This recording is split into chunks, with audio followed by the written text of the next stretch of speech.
Welcome to Grace Among Us, the podcast where we unearth the many faces and places of grace and share stories of the power of grace in our human lives.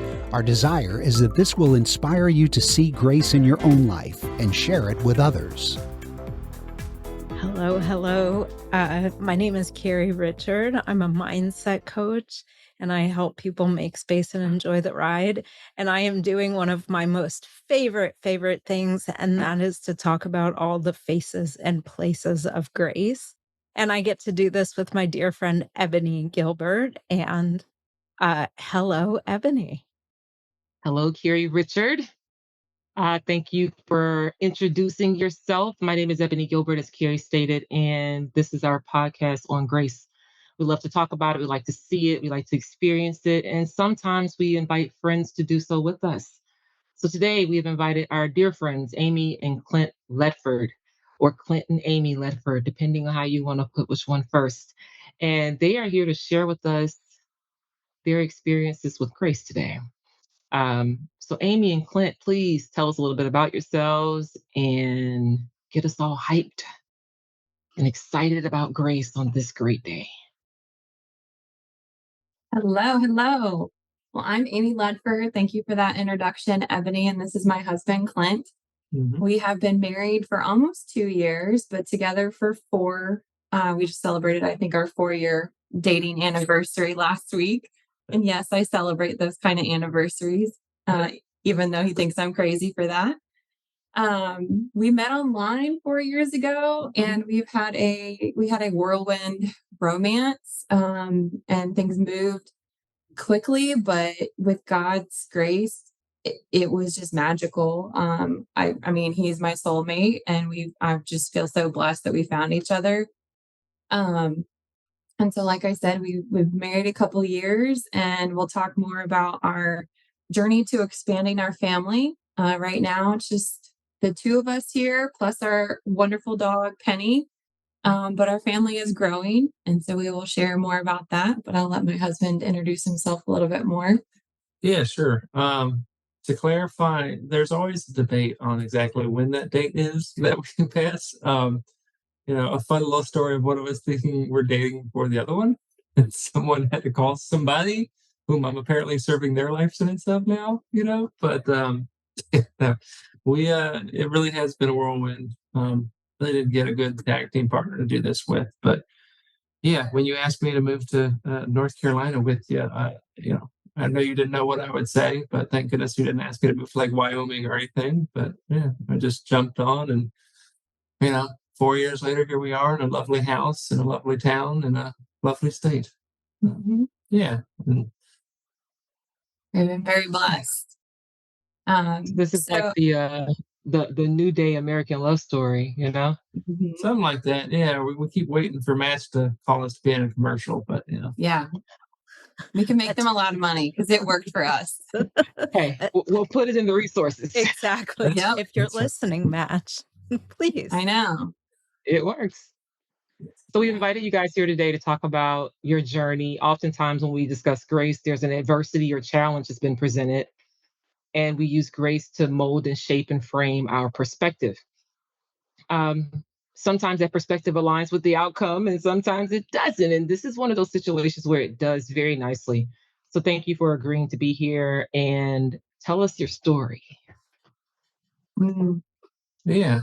So we've been wanting to expand our family. We're just bursting at the seams with love, and decided we needed, little rugrats to spread that on. Yeah, it's been an interesting journey, to say the least. I know maybe you've been wanting to it's really been on your heart to discuss it and bring awareness to it. We moved here to our current place in June. And I think sometime in May, we decided to start trying for a family. So more than a year ago. Yeah. So I don't know if you wanted to talk about it. So we had decided, okay, it's time to start trying. And as with most people, you kind of don't know what you're going to get until you start trying something, right? Whether that's having a baby or anything else in life. Sometimes it's trial and error. And trying to get pregnant for us has been definitely some trials. And so I'd say, we've been trying about 6 months and, consulted our doctors and was just like, how do we prepare ourselves? And we got physicals and they're like, yep, try for about a year and, then come back and see me. And we're kind of like, okay, all right. Anything else? No. All right. And so about 6 months in, I started to get a little impatient and we're doing all the right things. And, there's suggestions on how you track and, being really intentional about conceiving. And because there's quite a, bit of scientific, um, intentionality that you can have with a woman's cycle and just trying to, make it work, right. And increase your probability. And so about 6 or 7 months in, realized I don't know if I'm patient enough to keep waiting and keep trying because something just feels like we just, I think, both knew in our hearts, like something might be off. So let's seek out some other help. So we went back to the doctor and still not quite the answers we wanted to get. There was like, still keep going. And so honestly, it was one of those circumstances where you just don't know what might pop up. And thanks to social media and Instagram, I actually saw an ad for a local fertility clinic and was like, bingo, I want to go check them out and talk to them and see how they can help us because I want to cut right to the experts. I'm the type of So, person I think, yeah, go ahead. did your phone know that you had been talking about this, so it popped up an ad for you? I don't know, but it worked for me on that time. So I Well, embraced Grace in it. all forms. Exactly. Yep. yeah, there was a lot also in between those two events. First one being that sex ed lied to us as a kid. It's way harder to get pregnant even if everything works than they made it seem like you just bumped into a woman. There you go.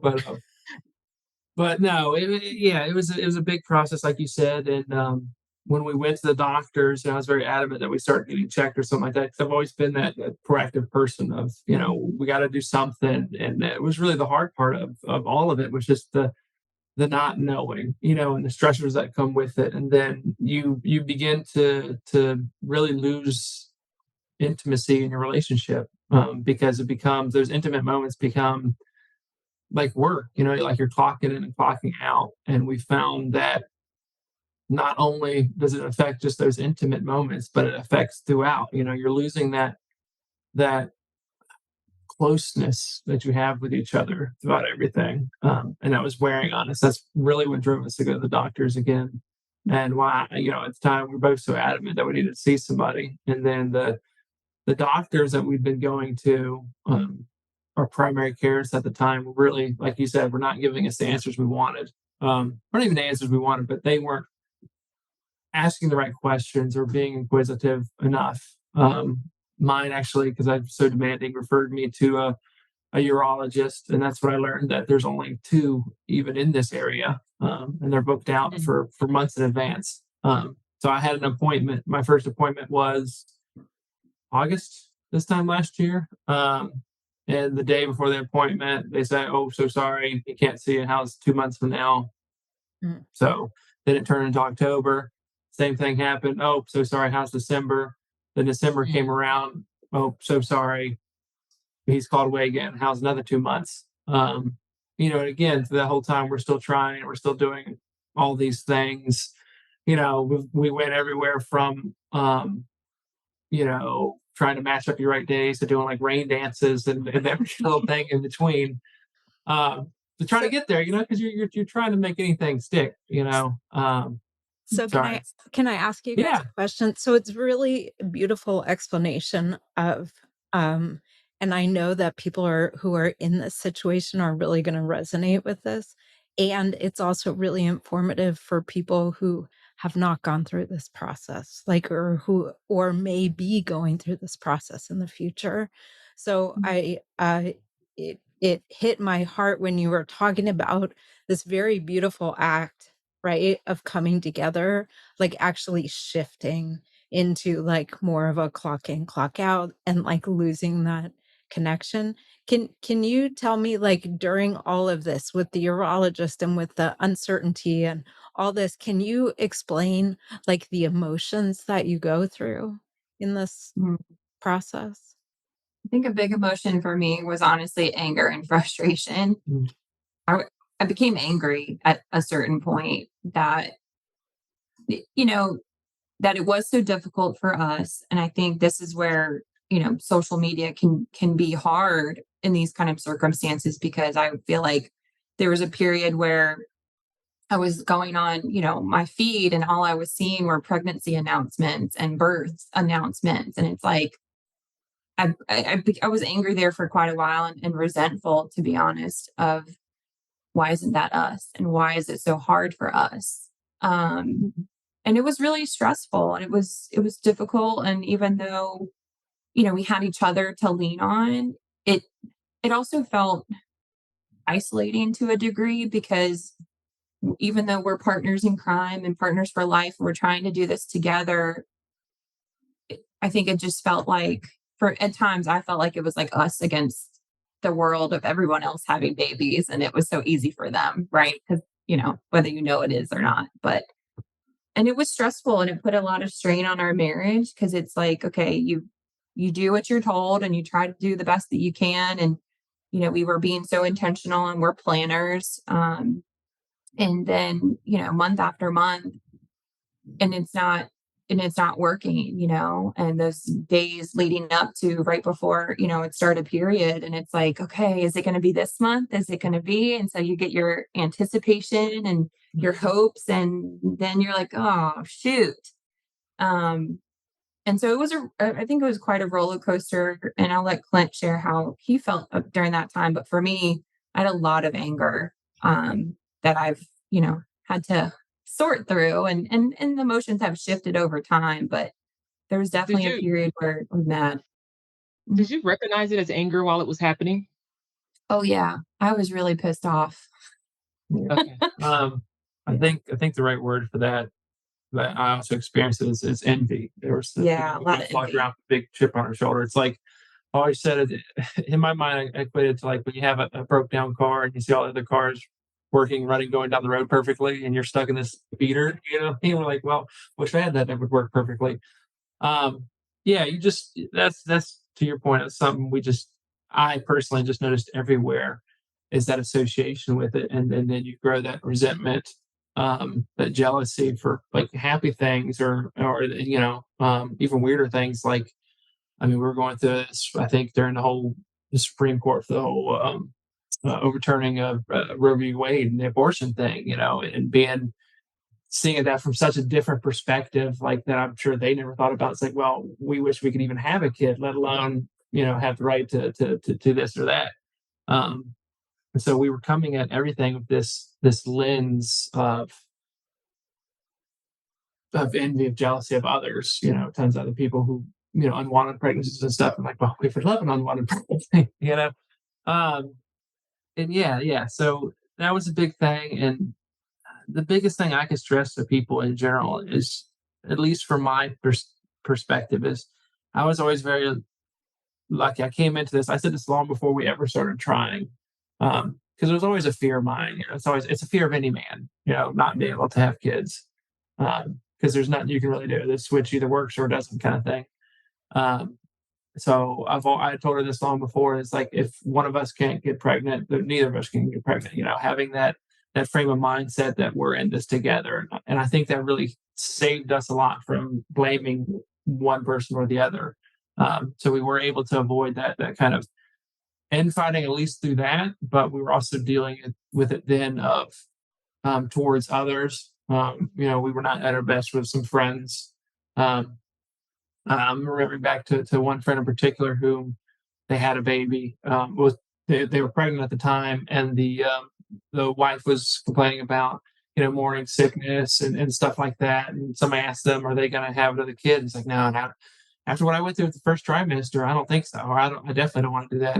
And both of us just got there, kind of in our feelings, nothing, because that's what they're going through. That's their frame of reference. I'm like, well, we would love for morning sickness right now. Again, going back to that. So that was definitely the hardest part, at least in a personal way, is really that chip on your shoulder you get of, you're going through something, and you can't really, you can talk, but you don't really want to talk about it. It's you want to keep going like everything is fine. So Yeah. And I think we recognized that pretty early on. And I think separate but related around the same time before we sought out help from the clinic, we also decided, or we decided a while before that, that we really wanted to find kind of a spiritual home and grow that part of our relationship. And so even for months leading up to this, we had talked about, trying to find a local church to become a part of and kind of explore that together because we had not done that yet. And I think, we both have, we have different viewpoints and different faith paths and experiences, but together, we had talked about trying to grow with that together. And so, I don't know, about a couple months before we started working with the clinic, we had also kind of went down the path of trying to find a church, and we, tried some out and went to different ones, and actually landed at one that we liked. And so that connection, I know for me, was helpful to at least have a place that when we went and I had, well, I'll just say every Sunday I have a very emotional release at church. Like it all calms out. And we have to find the road that has the tissues because Amy's going to cry. Like it's just going to happen, even if it's a super joyous occasion. And I think honestly, that outlet, not knowing it then, but like thinking back on it now, was really helpful at the same time because it was hard to express these emotions and what had been going on in words. And so then when I, was at church or, I connect also to the music and hearing songs, it was like the walls and the filters. And it just like, I just opened up and just like let it out. And so that's certainly something that we've talked about or, I think has helped us along the way as well as discovering that outlet. At least for me, because there were many points where it's like, I know I'm angry. I know I'm sad. I'm upset, but it was hard to put it in words because it's also a fluid situation too, right? Because the day of the month matters. And, as we got different information in, your perspective changes and you're not able to plan all the way to the end. At least in a fertility journey, like there's a lot of milestones. And so, we had steps that we would complete, but you didn't know what was going to come next necessarily or what that outcome was going to be. Well, fill in the blanks there. So yeah, we got lucky and met with these people. And then we just go for a consultation and then we go get tested and find out, the doctor basically gave us a 2% chance to conceive naturally, Two? You said 2? 2%. 1 to 2%. Yeah. 1 to 2. Yes.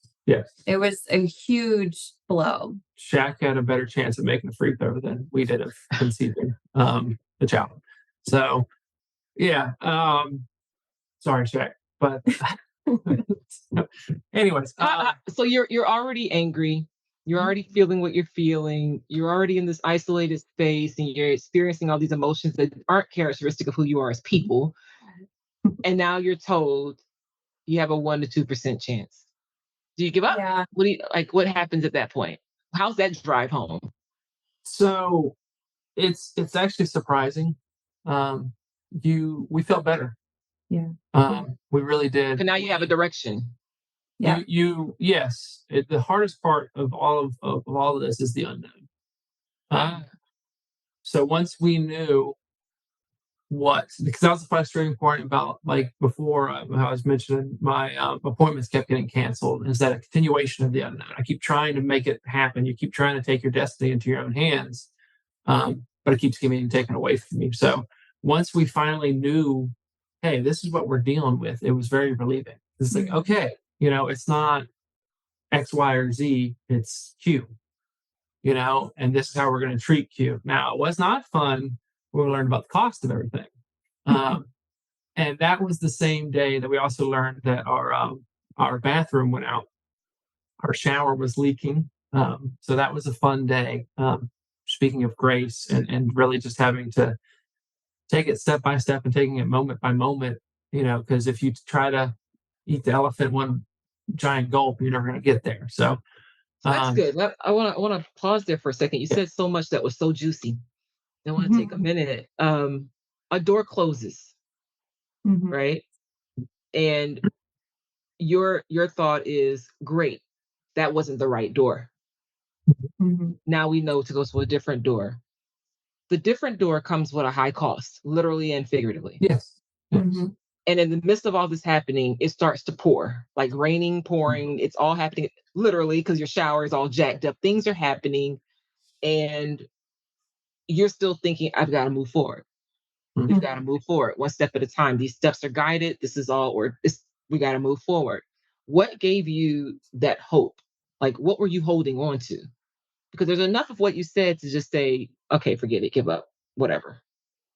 I think our drive to become parents is what helped propel us. And we knew, I think we had agreed even before we got our test results that we were going to exhaust all the options that we had within reason, right? We would level set and understand kind of what we were willing to do. But again, not knowing how your path was going to go or what we would need to do made that difficult. But we knew that we wanted to try as much as we could to have a child biologically before we pursued, fostering or adoption. Because we had talked about that too, of like, okay, well, we know that there's other options if this doesn't work. So, but we will, one thing at a time, we'll try this and then we'll, cross that bridge when we get there. But like he said, when we got the testing results, it was a huge relief because it was an answer to all those unknowns, and it helped reframe, I think, our whole situation. I definitely know that I had a shift in all that anger and resentment of, feeling frustrated to almost a more strategic mindset where it's like, okay, this is our situation. These are our variables because everyone's fertility is different, right? So the combination of partners and what you bring to the table, it's like algebra. It's like A plus B equals your equation, and our A plus B equaled 0 to 2%. And we're like, okay. Yeah. When I first heard the news to quote Jim Carrey, Dumb and Dumber, I said, so there's a chance. Right. There was still a chance. 2 is a heck of a lot better than 0. Right. It wasn't a 0% chance. And so then it became a question of how do we increase our probability? How do we get? Yeah. So they gave us a couple different options. We immediately went. They gave you, one option was they force your window into being, all right, on this day at this time, here's your window kind of thing. And that had a percentage to it of like 27% or something. It's still better than 2, but it wasn't all that great. And then with medications and changing your hormones and kind of like increasing eggs and things. Right. And then the one that we ultimately went with was the IVF, where they gave us like a 65% chance. But then came the questions of funds. How do we do that? That's a big stressor right there because it's more, while we both do fine, it's a giant stressor. And so you immediately go like, all right, how do we come up with, X to meet Y? And many things start running through your mind. You're like, okay, maybe I can start bagging groceries, or, there's a bank near the house that doesn't have an alarm system or something. You know what I mean? Like, you just start thinking of just wild things because you've got to make this happen some way, somehow. And yeah, it's there never was a quit.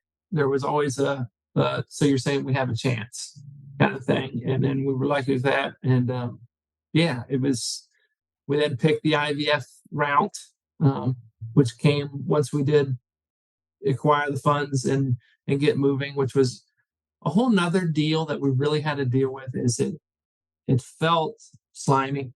It felt almost weirdly so transactional. Yeah, transactional. I mean, these people are running a business and they were great people. I'm not trying to speak ill of them, but to think that like, oh, it's money that's stopping us from being able to have the family that we want to have, to be able to live the life that we want to have. is money. And that again, for me personally, led to another chip on his shoulder is like insurance. Insurance will help pay for X, Y, and Z, but not for this. And like having that whole teenage rebel without a cause kind of feeling of like, oh, the man's keeping me down kind of thing. So yeah. Once luckily we were able to get that figured out, our next big journey really began with medicines and all kinds of stuff. I don't know if you want to talk more about that, but we had to take shots and every day. Well, I should say we, she, give her the credit that's due. So what was it? 9:00 became our shot time every day. And going back to that initial talk about intimacy, what started out as a very freaky thing to do came to be a very intimate thing. I mean, it wasn't fun, don't get me wrong, but with each shot, we knew we were getting closer to our goal of ultimately starting a family. So it became a little journey we went on together, Yeah. And you had fun like that, thinking you were a pincushion for a little while. It was a lot. And they were very good with us as far as what's the word I'm looking for, keep our expectations realistic. At no point did they ever say like, yeah, this is going to work, So for me personally, going through this all was that constant waiting for the rug to be pulled out from under you. They give you different milestones. The first ones, they're checking to see how you're responding to medication as far as your hormone levels and everything goes. They have a couple checks there. Then you go to schedule to get your eggs retrieved. Then it's how many eggs you got. And then, hey, how did the fertilization go? And guys, if I could tell y'all the most humbling thing I've ever done in my life is the cup that they give you to supply your specimen is like a big gold cup, and one-eyed pirate man that gives it to you to say fill her up. Yeah, that was very humbling. But no, it was at each milestone we kept waiting for the rug to get pulled out from under us. And trying to keep expectations on track. So, well, it was a new phase of unknowns. Yes. Right. So, we got, I guess, our diagnosis, and then it was commitment to the process. Then it was, okay, this is your treatment plan, and you're going to do these things, but we can't guarantee you what your outcome is going to be. We can't tell you how many eggs you're going to grow. We can't tell you how your hormone levels are going to change. I mean, it's the most precise and yet unprecise science I have ever been exposed to. And because there's all these things that they measure, but yet they can't tell you how it's going to go or what's going to happen next. And it can change by the day. Like it got to a certain point where later in the treatment, I was going in for blood tests daily. And so they were like, okay, it was this day and this day. And what was going to happen the next day was dependent on the measurement of that day. And so it was a lot, but I think again, once we started on that progression, it was again, kind of just getting back on that roller coaster of, okay, we're in this together. There were certainly stressful moments for sure. Absolutely. I mean, Absolutely. Even with the medication, very much so. There were many times where I was not very nice or, didn't like being the pincushion. Well, and if I just may add on to that, just for a moment, it was difficult for me because I wanted to help as much as I could because I felt very powerless of it, because I clearly couldn't take the shots. I can't have the baby myself. And so there was times I wasn't helpful. I could have been overbearing or whatever because I was just trying to be as supportive as possible. And there was butted head moments. So it wasn't as it wasn't as smooth as we made it out to be. But yeah, there were definitely trying moments. And I'm sorry. Please keep going. No, it was real. And I don't know what possessed me to do this, but I think it was probably learning about how difficult this is and just kind of experiencing like, okay, this is not easy for anyone. And so wanting to share eventually kind of our story, we decided to video each one of our medication shots And so we, every night we took a video and sometimes we would talk about it. And I think it was cathartic to a degree, but then it was also like, and also a drive to like want to share it more. Right. So it's like, okay, we've made this commitment. We're doing it. Maybe we can share our story in whatever form that may come. Because in doing research, fertility can affect 1 in 8 couples. And they think the statistic is even higher because it's not something that people talk about. It's not, people usually wait to go seek help. And, those that have talked about it, I really applaud them, but there's not, many books that are written out there about how to even get started, with what to consider, right? So how to seek the right help, how to ask the right questions. There's some now, thankfully, podcasts out there of people who are sharing their story, but you have to really seek out those things for yourself. And that was the frustrating part of, if you don't have a great support system, or if you didn't have a supportive partner, I can only imagine how much more incredibly difficult this experience would have been if you didn't have someone to even talk that through. Because thankfully he, and, helped hold me accountable at times of like, okay, when's your next appointment? We're doing this. And even though there are times I was frustrated by it, it also helped propel us forward. Because there were plenty of times where I just wanted to be like, forget it. This is too much. I'm overwhelmed. I'm, of course, emotional because my hormones are off the chart. It's, it's feeling too much and getting anxious. And he would help, center me of like, okay, no, remember why we're doing this. And, so I think there really is an area where, as a society, and similar with mental health, like it needs to be talked about more. And so I feel strongly about figuring out what works best for us, but then also, we've shared our story or our situation with people, even strangers on an airplane. And they're like, oh my gosh, I know someone, or I did as well. And so I found it to be a lot more common than I thought, at least in my circle and broader. But yet I didn't know about that before I brought it up. So yeah, now that you mentioned that, was exactly my thought. It almost feels like a secret club.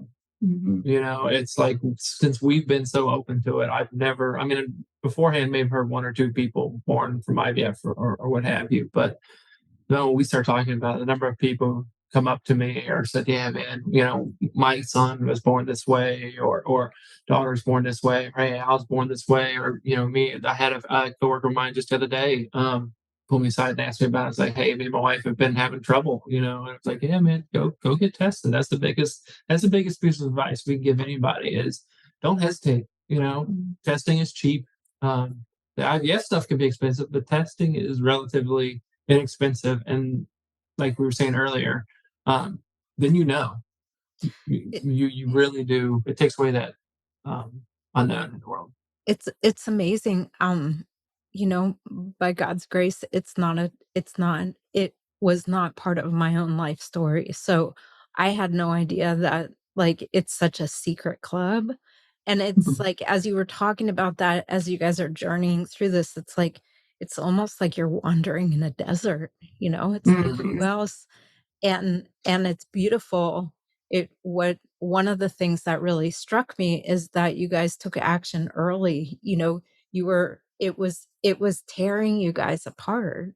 I might be being a little dramatic, but it was tearing you guys apart. And I can only imagine people who are feeling like they're doing this alone and may not have the support system, like you said, that take action early, or just go to a clinic, go find out, have a consultation, ask the questions. I was really surprised that when you said you got the 1 to 2% chance, and I think even Ebony said, so were you angry again? And it was like, no, we were relieved. It's like, oh my gosh, yeah, go find out, please. That's my takeaway. That's your takeaway. Like that really resonated with me. How do you embrace the closed door? Is it a closed door? Is it a hallway? Is it an opening to a hallway between here and there that gets me to the place where I'm supposed to be? And now I'm not going in the wrong door, So that hit me pretty hard. I had to like It take a was a deep swallow. Yeah, it was a window that opened that we had to decide if we were going to go through it or not. Yeah. We knew at that point, okay, well, our journey is not going to be traditional, but it gave us a direction, and I think again that relief.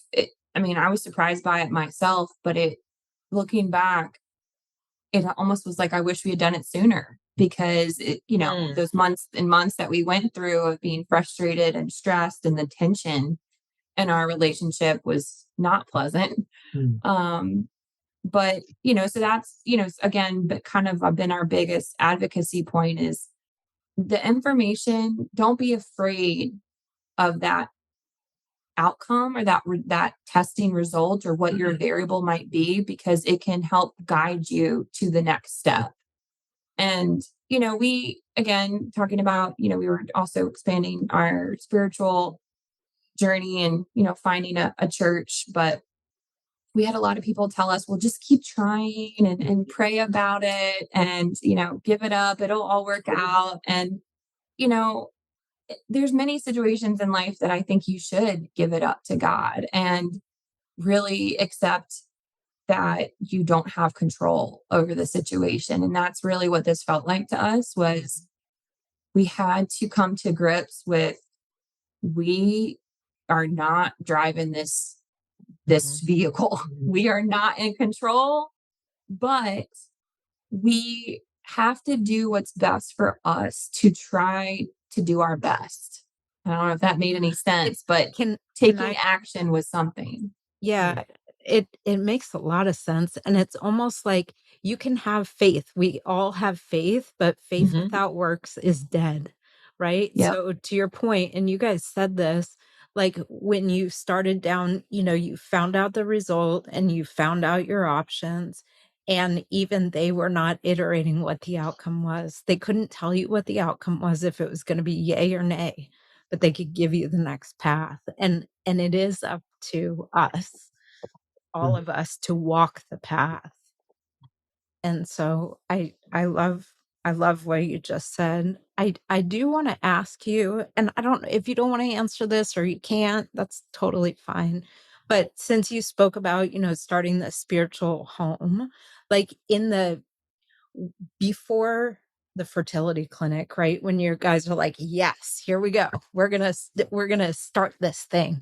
Like, what was if you were to say what your prayer was at that point, what was that prayer during that time?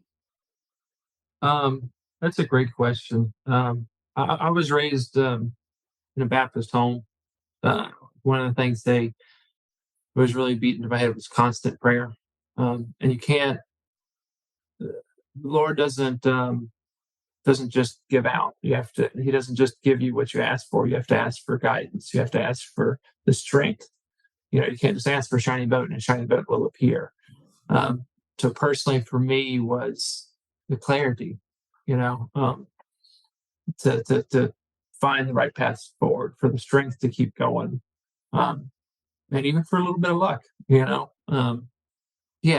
was a constant thing of just reaching out for the strength, and some sort of direction. Because the hardest part about all this is is the silence of it through everything. It's the unknown. It's like you're saying, being in a desert at night. There's nothing out there. Even to like our friends and family, who have all, and you mentioned this about people like, oh, just do this, do that. They, when you first get married, they ask you, oh, so when are you having kids? When are you doing all this? And then those things become less and less frequent, and then they eventually stop.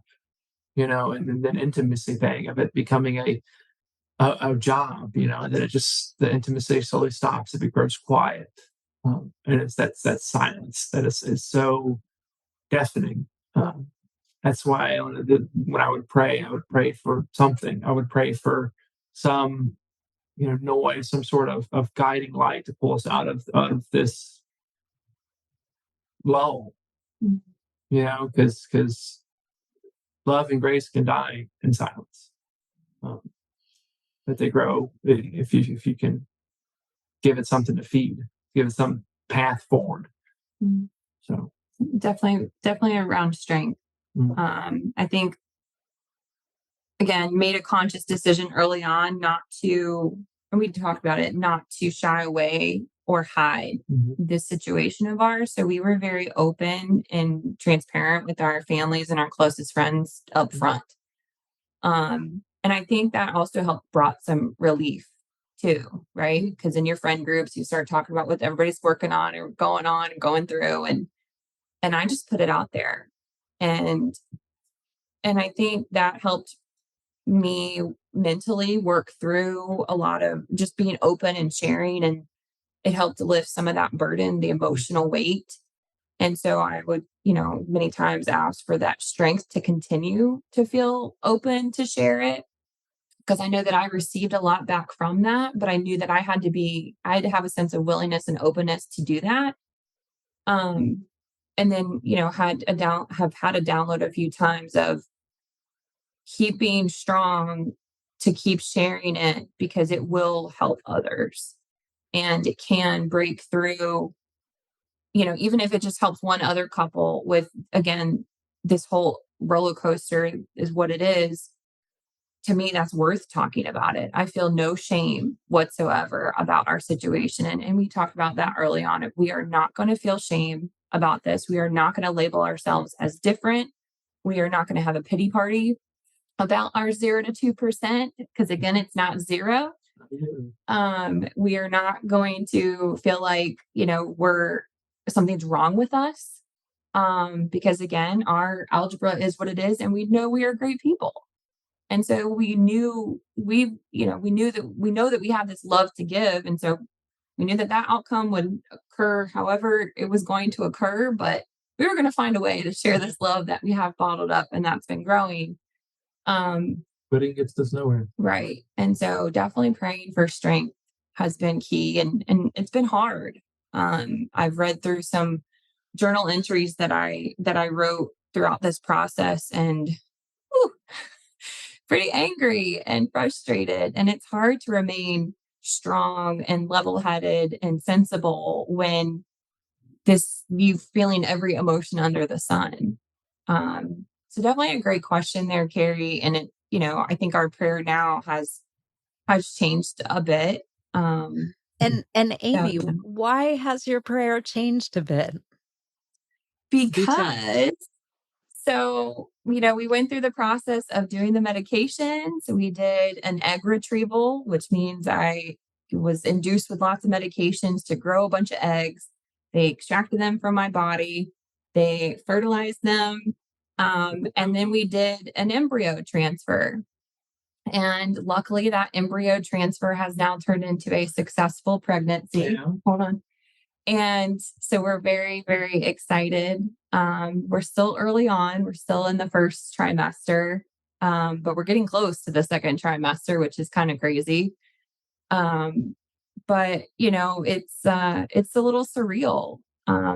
Thankfully, we only had to go through one cycle of IVF, and we consider ourselves very lucky and blessed, because many have to go through multiple cycles, and it can take years. So I feel very fortunate and grateful that was our outcome. But again, whether it takes you one time or 10 times, it's quite a process, step by step. And so that's why. I would love, since you guys are so open, I would love to hear if you would share it with us and our listeners what your prayer is today for this growing family. 10 fingers, 10 toes, 2 arms, and 2 legs. Yeah. Yeah. We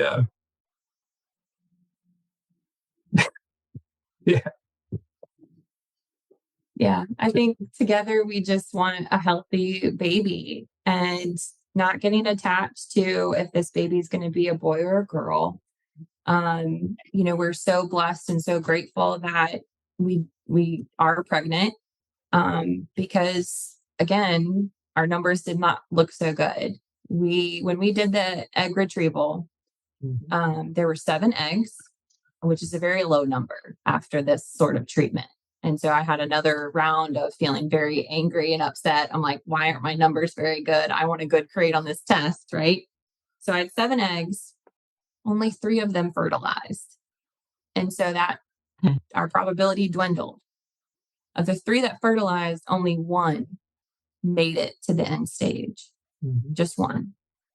And so when we did the embryo transfer, I know, Ebony, I know, but it was close there. We were down to the line because it was like, okay, if this one doesn't work, we got to do this all over again. And it was really not wanting to do that, but had to have faith that we were going to do what we had to do. Right.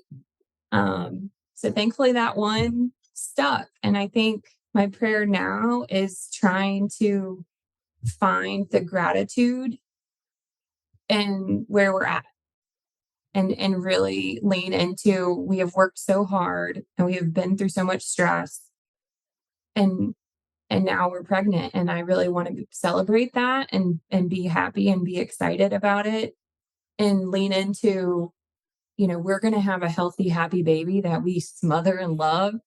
And we are so excited to share this being with our friends and our family, because we know that we have a great village too, right? So it's going to be our baby, but I feel like they're going to be shared with so many people because we've shared this story with so many people, and we have so many people who have been rooting for us and supportive, that I just can't wait to really put it out there, broadly, and get that outpour of love, because we deserve it. And I don't often claim things that I feel like I deserve, but I know we deserve this one. And I'm really trying to hold on to that now and be excited and celebrate. Yeah. Little Eggy. Yeah, we call it Eggy right now. So Eggy. Well, my prayer for you is that you enjoy every single day of this process, and that you find the grace that is just surrounding you and your family.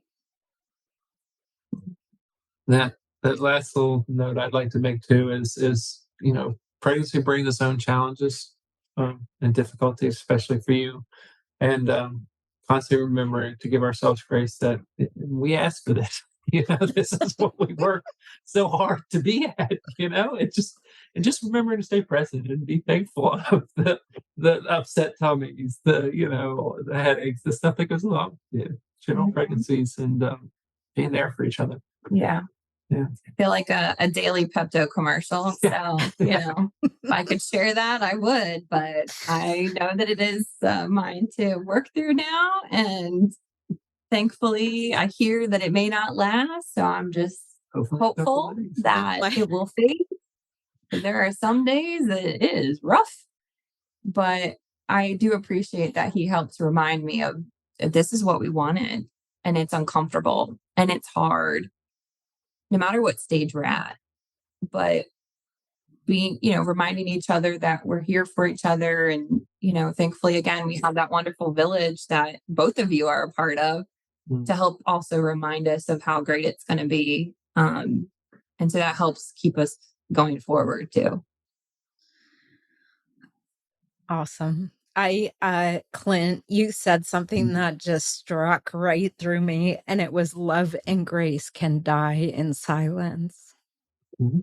And so I'm so grateful that you guys are willing to be so wide open about this experience. And I know that it is going to touch others. And it really is, if it's just one, And I look forward.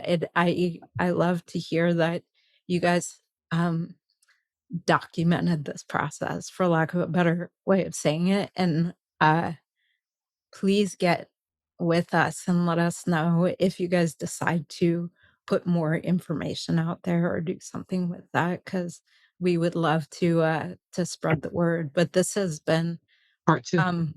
yeah, Yeah. it's such, thank you so much for being so generous by being so wide open.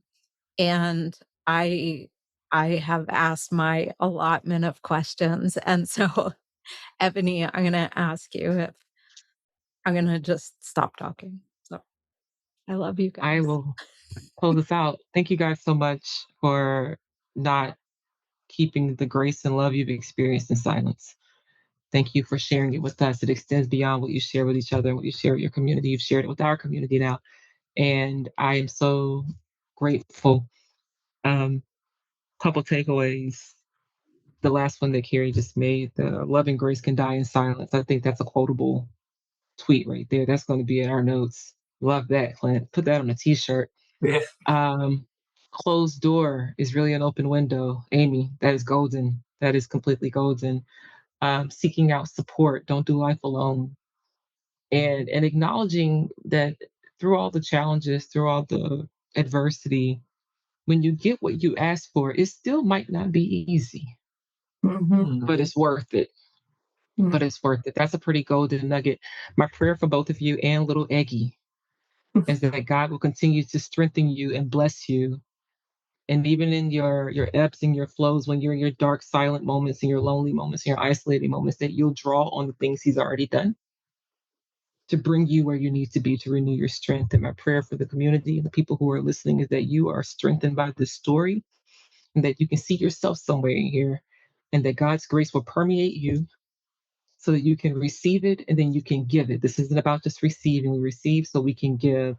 Thank you guys so much. I love you. I'm so glad to be part of your village. I want to be one of the 19,000 godmoms. And we welcome you back for a part 2 and then possibly a part 3 where you bring little Eggie with you. Yeah. Well, thank you for having the us. richest blessings. Yes. Thank you so much. Thank you. Carrie. Oh, I was going to say Eggie's name subject to change. That's it. Subject to change. I love you. I love you dearly. I love every time. It's such a gift. So thank you. And with that, Grace out. Grace out. Thank you so much for joining us. If you enjoyed this episode, please let us know. We love to hear from you, and share it with a friend. Also, please be sure to subscribe so you're notified when a new episode is posted. We hope you're leaving with another pointer to grace, a new perspective that will light it up in your own life. Until next time, be well, be bold, be kind to yourself, and be on the lookout.